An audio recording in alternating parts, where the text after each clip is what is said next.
많지가 않아서 아마 30분 정도 강의하고 일찍 중간고사 관련해서 한두 가지 전달사항 예정되어 있습니다. 오늘 소개하는 내용은 작품 내용인데 골치아프다는데 우리가 사용을 많이 못해요. 사용 못하기 때문에 실제 응용하지는 못하는데 다른 영역에서 이 개념을 끌어다가 이제 사용해보고, 자, 기본적으로 이 관점에서 제가 이제 살펴보겠습니다.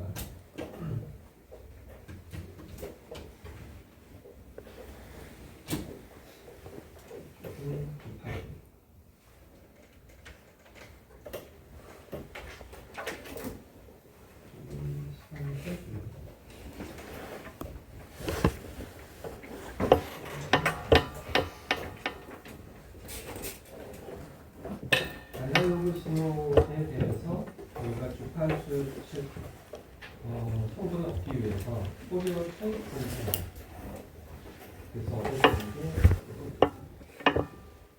그다음에 얘는 시간 영역에서 봤을 때 이러한 신호의 특성을 특정 주파수 성분을 모아서 그래프로 플러스를 하는 거죠. 그래서 특정 주파수 성분이 어느 정도 있는지를 잘 나타내주는 도구, 그래서 포리어 트랜스폼을 진행을 했어요. 이게 중요한 이유가 이 신호가 갖는 최대 주파수가 얼마인지를 알면 이 최대 주파수를 기준으로 샘플링을 진행합니다. 최대 주파수의 2배 이상의 값으로 샘플링을 하면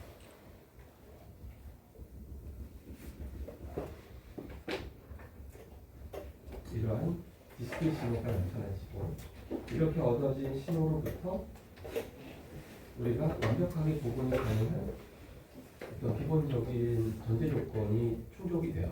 그래서 아날로그 신호에서 얻어지는 이러한 관계를 디스크릿 영역에서도 동일하게 진행을 하는데, 디스크릿 영역에서도 포리어 트랜스폼이라는 변화는 진행을 합니다.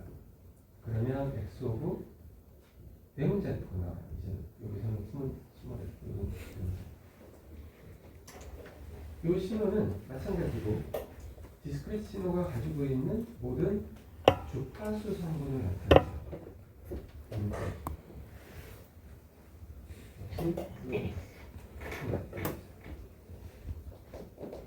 근데 이제 문제점은 이것 발생합니다. 자, 이것과 이것의 관계는 나중에 설명드리겠지만, 시간 영역에서 이 두 관계를 살펴보면 얘는 컨티뉴어스 타임입니다.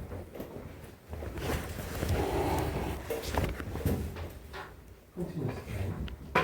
그리고 주파수 성분을 보면 컨티뉴어스한 스펙트럼입니다. 그래서 컨티뉴어스 타임 신호를 주파수 영역으로 넘겨서 컨티뉴어스한 스펙트럼을 얻게 됩니다. 컨티뉴어스한 신호의 단점이 뭐냐면 1초 구간의 정보를 갖고 있기 위해서 모든 값을 다 가지고 있어야 돼요. 중간에 끊김이 있으면 안 됩니다.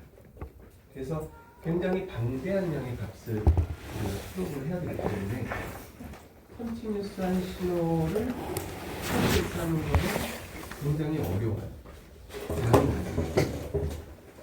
그래서 굳이 연산을 조금 간소화하고 복잡도를 낮추기 위해서 디스크릿 영역으로 넘기는 거예요.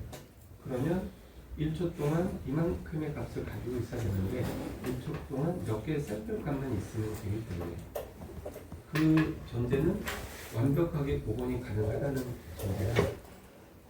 그러면 원래 값으로 복원이 가능하니까. 그래서 샘플링을 진행합니다. 그래서 지금 저희가 배우는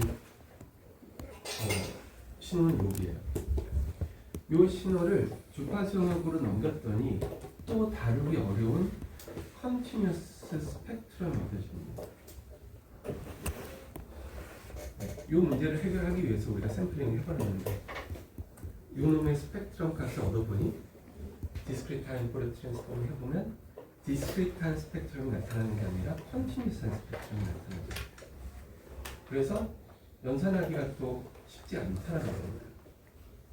이 문제점이 지금 내재되어 있어요. 저희는 이것을 이제 해결할 텐데 어떻게 해결할지는 뒷부분에 설명이 되겠지만 먼저 이번 시간에는 디스크리트한 신호에 대응하는 디스크리트한 포리어 트랜스폼에는 어떤 특성이 있는지만 간단히 소개를 할 예정이고요. 이 슬라이드를 통해서 개념적으로 확보를 할 수 있을 것 같아요. 시간 영역 신호 XT에 대한 포리어 트랜스폼이 있고 동일한 신호에 대한 라플라스 트랜스폼을 저희가 구했습니다. 두 개의 트랜스폼의 관계를 살펴봤더니 라플라스 트랜스폼이 포리어 트랜스폼의 슈퍼셋이에요. 영역이 커. 그래서 두 개 축 모든 영역, 컴플렉스 영역에서 값을 이제 활용하는 게 라플라스 트랜스폼이고 포리어 트랜스폼의 경우는 그 모든 영역이 아니라 한 축 위에서만 분석하는 게 포리어 트랜스폼으로 저희가 확인을 한 것처럼 디스크리트 타임 신호도 비슷합니다. 디스크리트 타임 신호를 G 트랜스폼 하기에 컴플렉스 G 영역에서 나타나지고 그 값은 컨티뉴어스 신호에 대응하는 라플라스 트랜스폼과 특성이 같다고 설명했어요. 사전에서 동일한 신호를 이제는 포리어 트랜스폼을 해요. 그러면 어떤 값이 나오는데 그럼 얘 포리어 트랜스폼은 뭔가 봤더니 이 컴플렉스 G 플레인의 모든 영역에서 분석하는 게 아닌 반지름 1인 원 위에서만 분석하는 게 디스크리트 타임 포리어 트랜스폼 DTF라고 알려졌습니다. 결국 아날로그 신호의 J 오메가 축이 디스크리트 영역에서의 유닛 서클로 바뀌는 과정이고 같은 의미에서 유사하게 디스크리트 포리어 트랜스폼이 G 트랜스폼의 सब셋이라고 알 수가 있어요. 그래서 이번 학기에 저희가 계속 살펴봤던 게 2장 대비에서 같이 한 건데요. 2장 대비 했던 내용과 똑같습니다. 스몰 f, 스몰 오메가는 요 놈에 해당해요. 포리어 트랜스폼, 컨티뉴어스 타임 신호. 그래서 아날로그 신호의 주파수 성분을 알아보기 위한 주파수 배역이 f 또는 오메가로 표기가 되고요. 디스크리트 신호의 주파수 성분을 알아보기 위해서 대문자 f가 사용되고 대문자 오메가가 사용됩니다. 이 단위는 대문자 f의 단위는 한 샘플당 몇 번 반복하는지를 나타내줘요. 대문자 오메가는 한 샘플당 몇 번 몇 각도가 바뀌는지를 설명해줘요. 근데 그거는 굳이 외우실 필요 없고요. 아날로그 신호에서의 주파수 성분을 생각을 해보시면 이 아날로그 신호의 주파수는 1초에 몇 번 반복하는지가 주파수예요. 그렇죠? 그런데 그놈이 1초가 아니라 한 샘플당 몇 번 반복하는지로 바뀌어요. 예를 들어서 이러한 신호가 있고 이것을 샘플을 했어. 그래서 이렇게 나타나죠. 이렇게 이놈이 X 오브 T고 이놈이 X 오브 0이야. 여기서 나타나는 주파수는 1초에 몇 번 반복하느냐를 주파수로 쪼갠 게 프리퀀시라는 값으로 저희가 값을 끄집어 올 수 있고요. 그럼 얘는 한 샘플당, 왜냐하면 이 컨티뉴어스 타임 도메인에서의 우리가 쉽게 뭐랄까 약속할 수 있고 쉽게 인지할 수 있는 단위가 초인데 그게 0.1초 단위고 1초, 2초 단위로 끊어서 분석하는 게 인지하기가 쉬워요. 그래서 1초에 몇 번. 마찬가지로 여기서 한 샘플당 몇 번.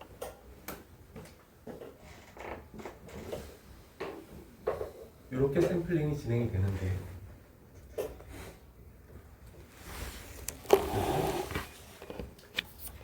이게 샘플링 주기고 그 값이 1이면 결국 한 샘플당 몇 개, 한 샘플당 몇 번 반복하느냐고 저희가 생각을 할 수 있기 때문에 결국은 개념이 바뀐 거는 아닌데요. 여기서 큰 차이점은 뭐냐면 주파수 성분을 주파수 성분을 올렸을 때 이 값이 특성이 달라지는데 대문자 주파수는 디스크리트 타임 신호에 대한 주파수 성분을 나타내는데 그게 이제는 반복해요.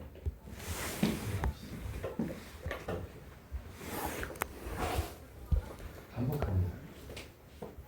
반복하는 특성이 새로 나타나요. 그것만 차이점이 크게 나타나고 그게 왜 반복하는지는 수식 유도를 통해서 어렵지 않게 저희가 확인할 수가 있습니다. 자, 4장에서 저희가 학습한 XG, XN에 대한 G 트랜스폼 X 오브 G는 다음과 같은 수식으로 표현이 됐고요. G라는 값은 컴플렉스 값이고 R 익스포넨셜 J 바이 F라고 저는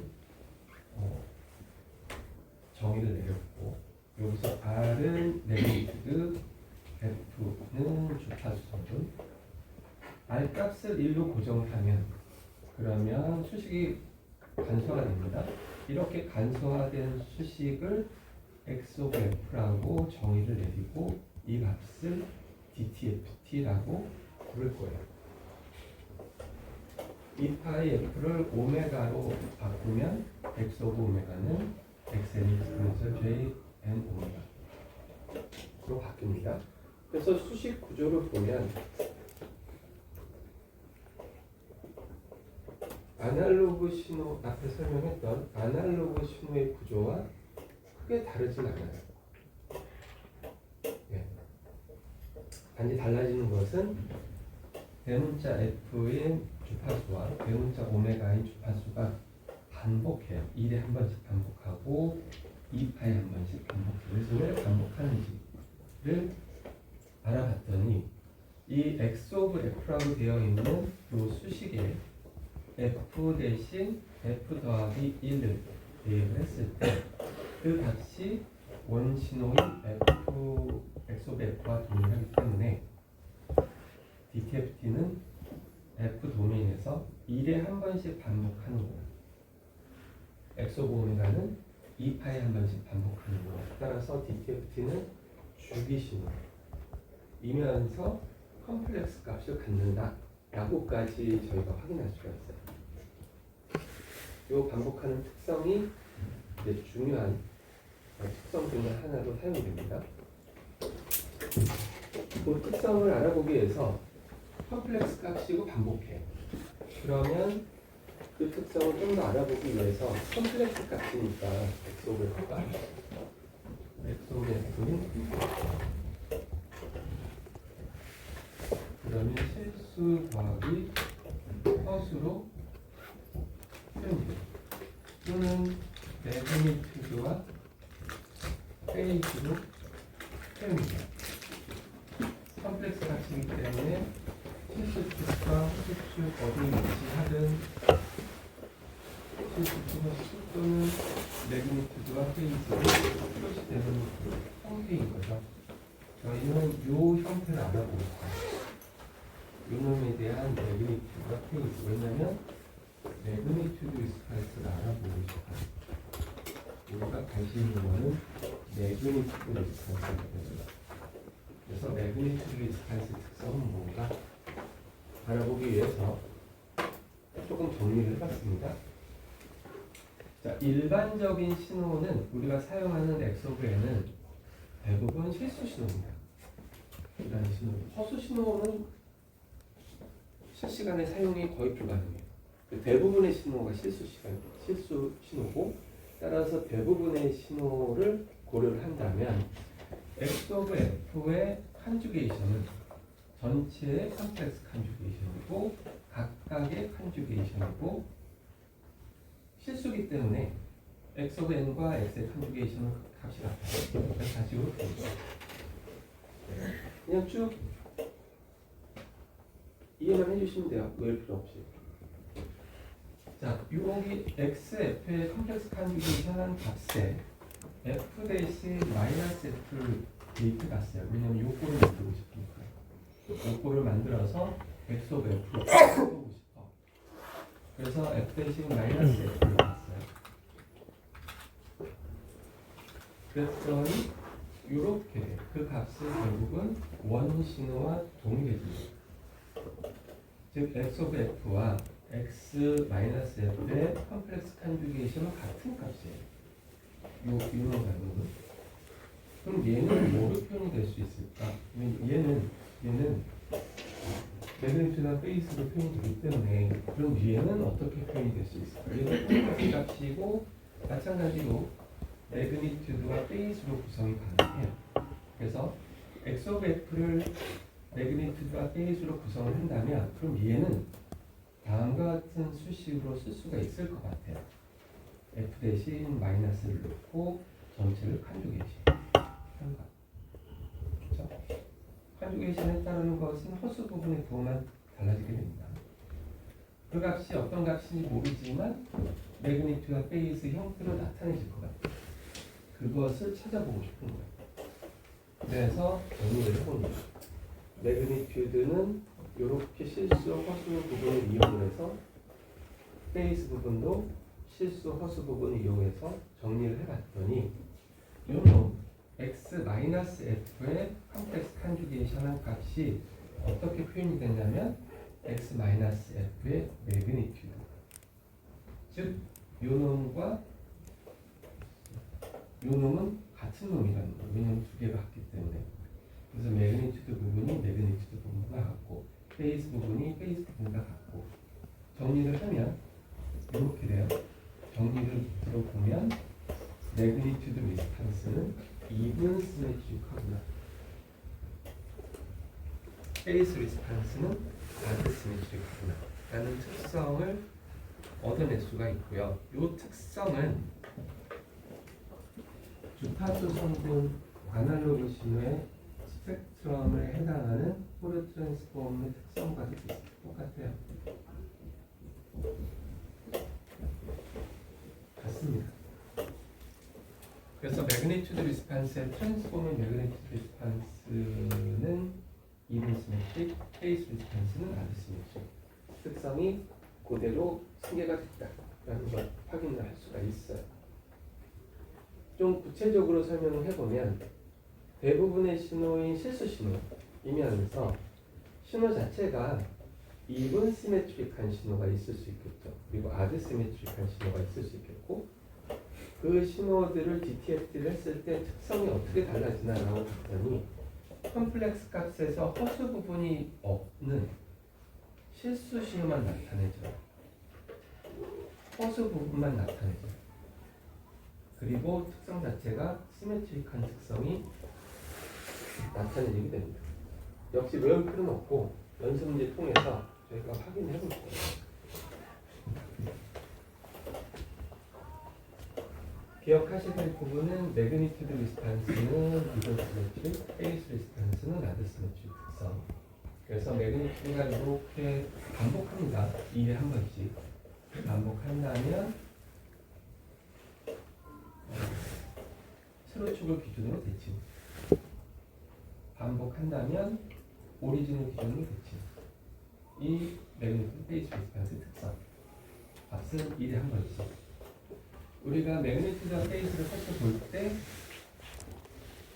각 1을 반복하는 구간을 대칭성이 있기 때문에 오리진을 기준으로 대칭이 되는 0.5부터 0.5까지를 볼지, 여기 1이니까, 또는 0부터 1까지 볼지 큰 차이는 없어요.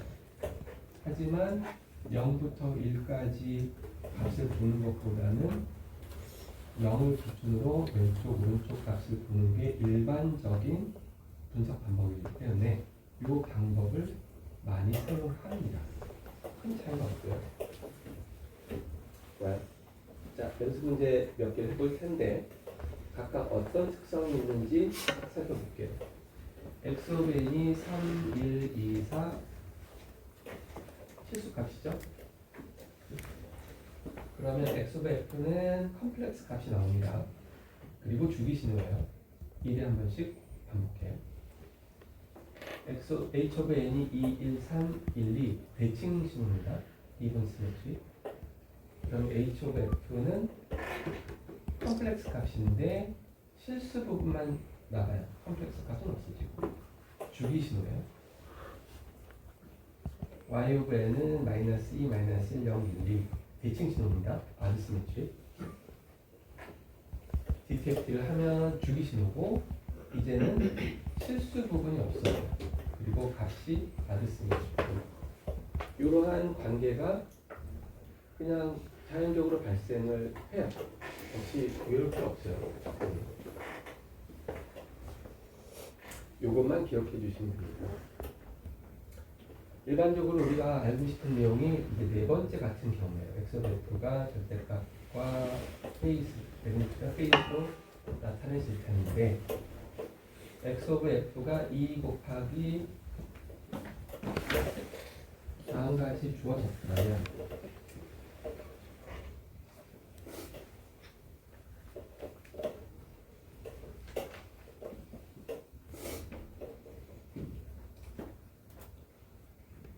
f가 0, 2 곱하기 exponential j 3분의 파이로 주어졌는데 문제는 f가 마이너스 0.21 때 이 값으로 주어졌어요. 보면 이 값은 매그니튜드, 이 값은 페이스, 크기와 위상인 거죠. 그랬을 때 전체 값을 구하십시오. 그런 되어있어요. 자, 우리가 지금 아는 것은 두 가지입니다.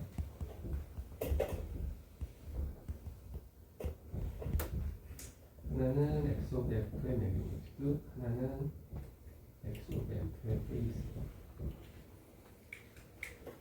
그러면 그 값이 x 오브 f는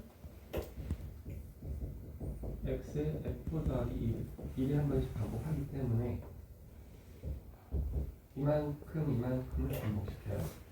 그래서 0부터 1까지만 값을 알면 되고 그 중에 f 값이 마이너스 0.1일 때 여기 어딜 때 매그니튜드 값이 2라는 거예요.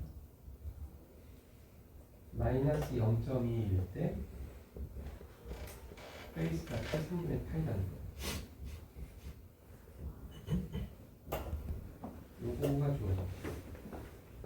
그러면 전체 한 주기 동안 신호는 요놈은 x의 마이너스 f의 절대값과 같기 때문에 이분 시메트리. 따라서 이분 시메트리 특성을 보면 0.1 때도 2예요.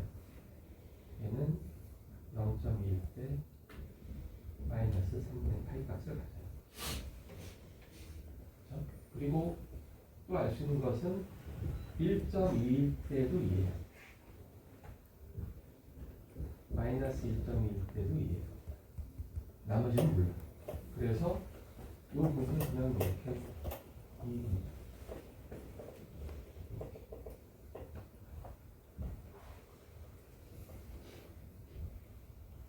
특성은 오리진을 기준으로 받았습니다. y를 기준으로 시메트릭한 특성을 얻을 수가 있어요. 나머지 주파 성분이 뭐야? 하지만 이럴 것 같아. 대칭성이기 때문에. 이 정도밖에는 지금 알 수는 없습니다.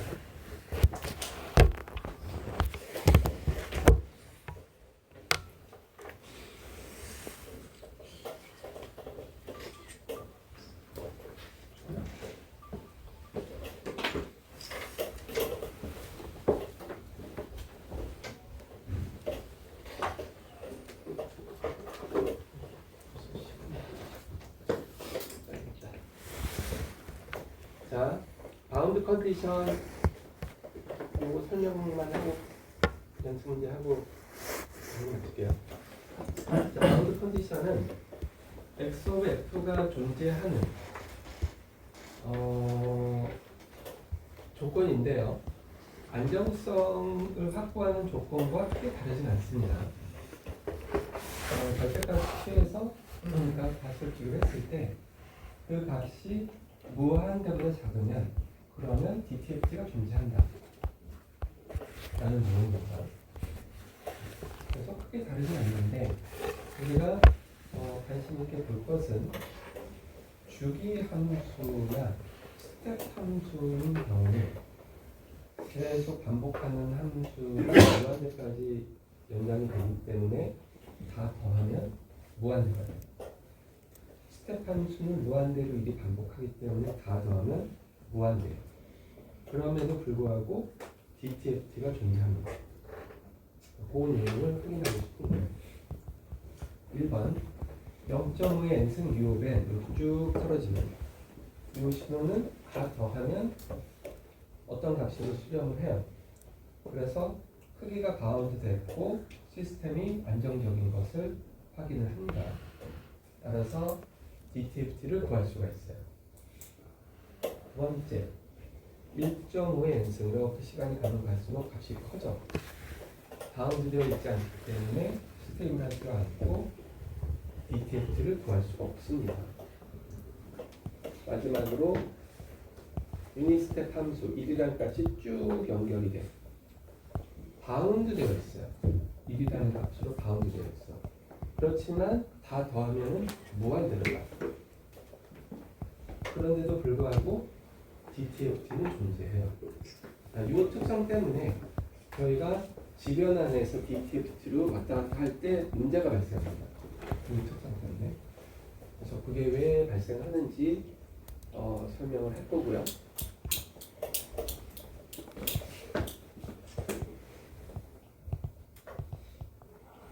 요 표를 보시면 5.1 표를 보시면 일반적으로 알려진 신호들은 대부분의 신호가 알파 값이 얘보다 작을 때 수렴해요. 값을 다 더하면. 그런 구조로 되어 있어요. 그래서 DTFT를 원활하게 저희가 구할 수가 있는데 6번부터 10번인 경우는 이 조건을 충족하지 못합니다. 바운드 되어 있어요. 1이라서 코사인, 사인, 싱크, 인스텝 함수 전부 바운드 되어 있어요. 하지만 다 더하면 발산합니다. 안정성을 보장을 못하는 것 같지만 DTFT를 구할 수가 있어요. 그래서 그런 신호들의 특징이 주기성을 갖고 있던가 스텝 함수로 구성이 된 신호들은 예외적으로 DTFT를 구할 수가 있는데 그 DTFT가 델타 함수를 구성을 할 수가 있어요. 델타 함수로 구성이 돼요. 오른쪽 하단에 보면 유닛 스텝 함수의 아날로그 버전 여기 이거를 트랜스폼하면 임펄스 함수가 따라오는 것처럼 그 특성이 따라와요. 이것 때문에 저희가 연산할 때 조금 헷갈려요. 그 부분을 그 다음에서 이제 설명을 할 텐데요. 오늘 여기까지 할게요. 간단히 말씀하고, 자, 중간고사는 방금 이 클래스에 게시를 했는데 경영관 M454에서 1시부터 2시 20분까지 진행을 합니다. 시간이 촉박하기 때문에 반드시 1시까지 입시를 하셔야 돼요. 왜냐면 1시부터 문제가 배포가 되고 시험을 진행이 될 예정입니다. 따라서 늦게 입시를 하면 입실이 될 수 있는지도 모르겠고, 입실이 된다 하더라도 아마 감점 요인이 있을 수 있으니 시간 맞춰서 꼭 입시를 해주시고요. 문제는 4문제 정도 출제가 되고 3장에서 2문제, 4장에서 2문제 출제가 되고, 특정 시스템이 리니어하냐 타임 인베런트냐 묻지 않습니다. 왜냐면 시스템 자체가 API를 가정하고 진행하는 거기 때문에 그런 거 안 물어볼 거예요. 대신 우리가 살펴보고 싶은 신호가 안정적인지 허전한지는 물어볼 거예요. 그 두 가지 특성은. 그래서 그 특성이 3장에서 4장에서 계속 활용이 되기 때문에 언제 물어볼지 모르겠지만 물어볼 거고요. 그 다음 아마도 지난 시간에 설명한 인버스 시스템 어디죠? HN이 있고 H 인버스 N이 있고 큰 걸로 치면 델타의 특성 이놈이 인버스라고 했습니다. 이 인버스 시스템을 이용한 문제가 한 문제 출제가 돼요. 그래서 그 부분을 개념을 확립을 해 주셔야 되고요. 그리고 시스템을 이 특정 시스템을 우리가 알아보는 방법 5가지가 있다고 설명했습니다. 1번, 2번, 3번, 4번, 5번. 그래서 뭐가 주어지면 무엇을 구할 수 있듯이, 그렇죠? 근데 얘를 보고 폴제로를 구하기는 어려워요. 눈에 확 안 들어가요. 얘가 주어지면 폴제로가 눈에 확 들어가요. 이해되시죠? 예, 그래서 쉽게 유도할 수 있는 게 있는데 한 단계 거쳐서 유도해야 되는 부분이 발생할 수도 있어요. 자, 그게 인버스 시스템과 연계가 돼서 문제가 나올 수도 있어요. 그 부분 반드시 문제를 읽고 진행하실 때 시간을 충분히 1분 정도 충분히 읽고 진행을 하세요. 왜냐하면 채점을 해보면 제일 안타까운 게 다 잘 풀었는데 엉뚱하게 풀어요. 이거를 구하라고 했는데 이걸 풀었어. 이런 식으로 너무 많아. 그런 경우가 채점하다 보면. 그래서 시간이 1시간 반 20분이면 시간이 촉박하지만 그래도 문제를 충분히 읽고 진행하는데 크게 어려움이 없다라고 생각이 드는 이유는 4가지 문제 모두 퀴즈, 예시와 거의 비슷하게 될 거예요. 숫자만 조금 바꾸고 구조만 조금 바꾸고 그렇게. 그래서 수업 시간에 진행이 됐던 연습 문제, 우리가 학습했던 퀴즈 그것만 충실히 보시고 이해하시면 아마 1시간 20분 동안 내 문제 진행하는데 크게 어려움은 없을 거예요. 대신 문제를 잘못 읽고 엉뚱하게 풀지 않도록 문제가 뭔지를 정확하게 이해를 해주시는 게 필요해요. 자, 그리고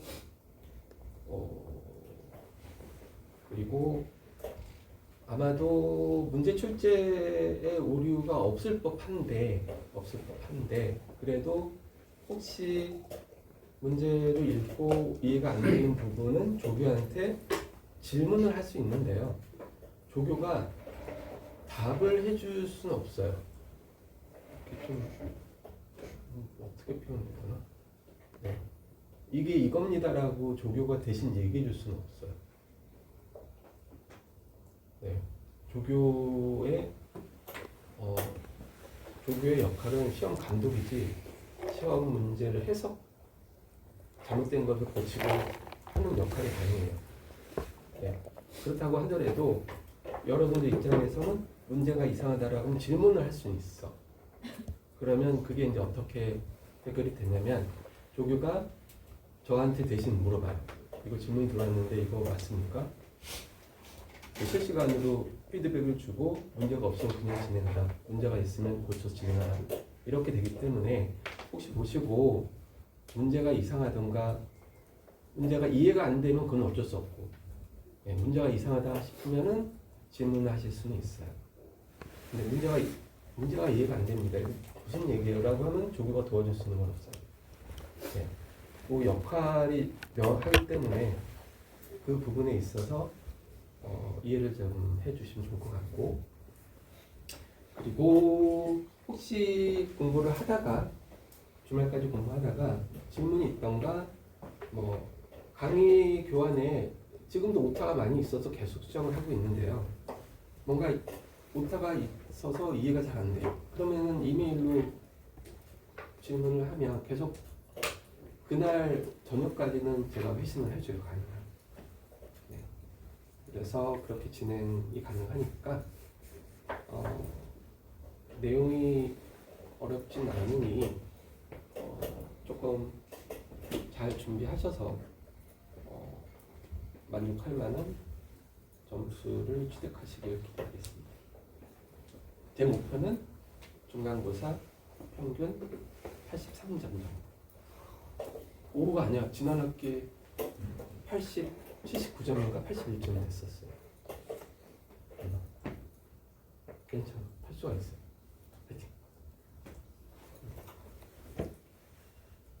자, 오늘 강의 일찍 마치고 다음 주 월요일날 중간고사 치르고 수요일은 자습 시간 갖도록 하겠습니다. 네, 감사합니다.